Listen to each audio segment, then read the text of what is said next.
Cette année au tournoi Destination, vous allez bien voir de la pub au niveau du rang central. Au rugby, le marquage pelouse est autorisé. Dans le foot, non. Disons que la FIFA l'interdit. Pour le tournoi Destination, la pelouse du Stade de France a été commercialisée par des marques. Exemple récent, Monopoly Go. Le jeu mobile de Monopoly est partenaire officiel des tournois féminins et masculins du tournoi Destination. Son logo a été peint pour le match d'ouverture France-Pays de Galles et vous le reverrez pour le match France-Écosse du 15 mars. La société chargée de l'intégration du logo est Trasport, spécialisée dans le traçage sur gazon. Elle possède l'exclusivité du brevet pour la France et travaille aussi pour le Stade français. Cette visibilité pelouse est réfléchie uniquement au prisme de la visibilité en télévision, puisqu'en fait elle est calibrée avec une anamorphose et une déformation qui est calée par rapport aux caméras principales qui véhiculent justement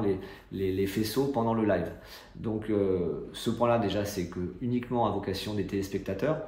Maintenant, d'un point de vue de l'esthétique, je pense qu'il faut aussi à un moment avoir une forme de mesure du surencombrement de marques par rapport à un spectacle sportif, parce que à la base, on vient d'abord voir un match de rugby sur lequel on sait que dans l'économie du sport, il y a des partenaires, mais à un moment, trop de marques devient un peu too much, et il faut savoir bien doser cet aspect-là.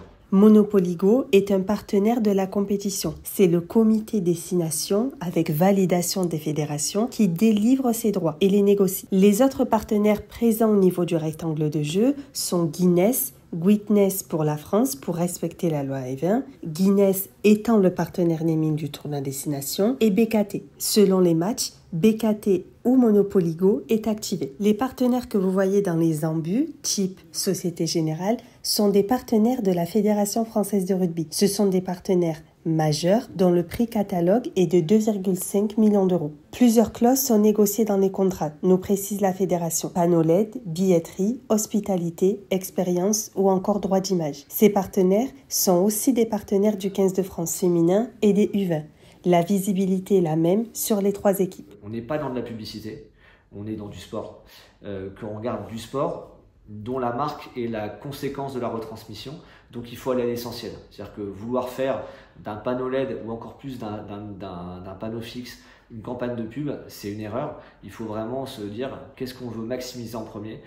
C'est sans doute en général en premier l'impact de la marque par son logotype. C'est d'ailleurs souvent le biais qu'on peut avoir avec le LED qui est hyper tentant parce qu'il est dynamique, de vouloir dire trop de choses. Or, il y a un moment, on ne maîtrise pas le champ caméra puisqu'en fait, il est lié à de l'action. Et donc, il faut être sûr que quand on est dans le champ, on maximise sa visibilité. Et c'est ça auquel on fait excessivement attention.